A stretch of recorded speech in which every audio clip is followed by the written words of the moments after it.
नमस्कार। आज हम विश्व की भाषाओं के अंतर्गत तिब्बती बर्मा भाषा की चर्चा करेंगे। तो तिब्बत बर्मी भाषा स्कंद बहुत ही विशाल है। ये स्कंद तिब्बत चीनी भाषा स्कंद का आधा भाग है। दूसरे शब्दों में तिब्बत चीनी और तिब्बत बर्मी की विशालता बराबर है। तिब्बत बर्मी भाषा स्कंद को भाषा वैज्ञानिकों ने 3 भागों में विभाजित किया।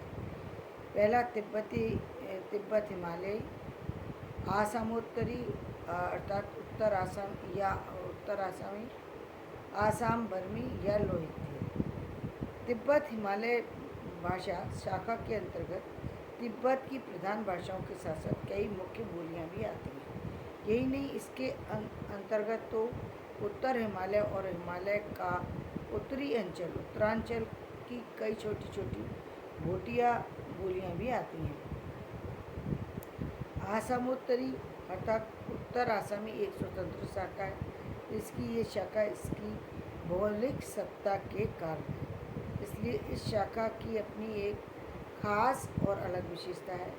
आसाम बर्मी अथवा लोहित्य शाखा के नाम से ये सुस्पष्ट हो जाता है कि उसमें बर्मी भाषा के आसाम बर्मा सीमांत की अनेक छोटी छोटी बोलियां शामिल हैं। तीनों शाखाओं में तिब्बती भाषा का रोचक और वृहद वांग में है। यह इसलिए कि उसमें बौद्ध त्रिपिटक के साथ अनेक संस्कृत ग्रंथों का अच्छा अनुवाद हुआ है। इस विषय में ये प्रमाणित रूप से कहा जा सकता है कि 7वीं शताब्दी में जिन भारतीय प्रचारकों ने तिब्बत में बौद्ध धर्म का प्रचार प्रसार किया था, उन्होंने वहाँ की भाषा को सजा दिया। सभी बौद्ध त्रिपिटक का अनुवाद बड़े ही प्रभावशाली ढंग से प्रस्तुत किया गया है। इस प्रकार इस तिब्बती भाषा में अनुदित हुए कार्यों से भारतीय तिब्बती भाषा साहित्य के साथ साथ दोनों दार्शनिक, सांस्कृतिक, मनोवैज्ञानिक आदि प्रभावों को समझने और जानने में सुविधा प्राप्त होती है। इस प्रकार समय समय पर तिब्बती भाषा में हुए अनुवाद और प्रणयन निश्चय ही बहुत ही महत्वपूर्ण है। इसकी ये खास विशेषता है कि भारत में जिन ग्रंथों की मूल प्रति नहीं मिलती, उनका भी तिब्बती में अनुवाद हुआ है। तिब्बती भाषा का गंभीरतापूर्वक ये एक आश्चर्यजनक बात है। बहुत सी प्रतियां जो हैं वो हमें हिंदी में उपलब्ध नहीं है, लेकिन जो तिब्बती भाषा है उसमें अनुदित रूप में हम तिब्बती भाषा में यदि हम उसको सर्च करने की कोशिश करें तो वहाँ पर वो पुस्तकें अवेलेबल हैं।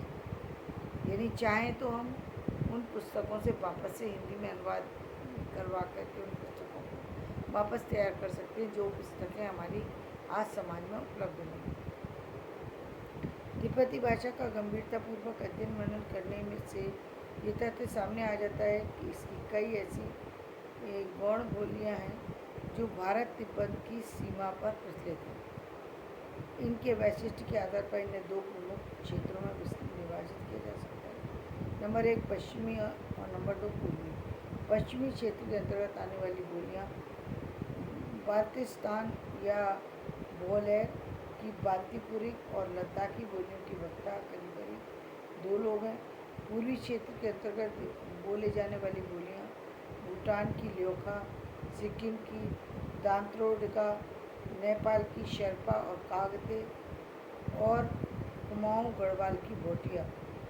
ध्यान देने की बात यह है कि पश्चिमी और पूर्वी क्षेत्र में बोलियाँ शुद्ध रूप से तिब्बती हैं।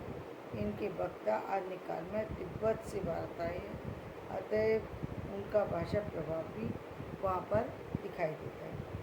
कल हम इससे आगे आसाम बर्मी शाखा के बारे में चर्चा करेंगे। आज का वीडियो यहीं समाप्त करती हूँ। मेरा ये वीडियो पसंद आए तो इसे लाइक करें, शेयर करें।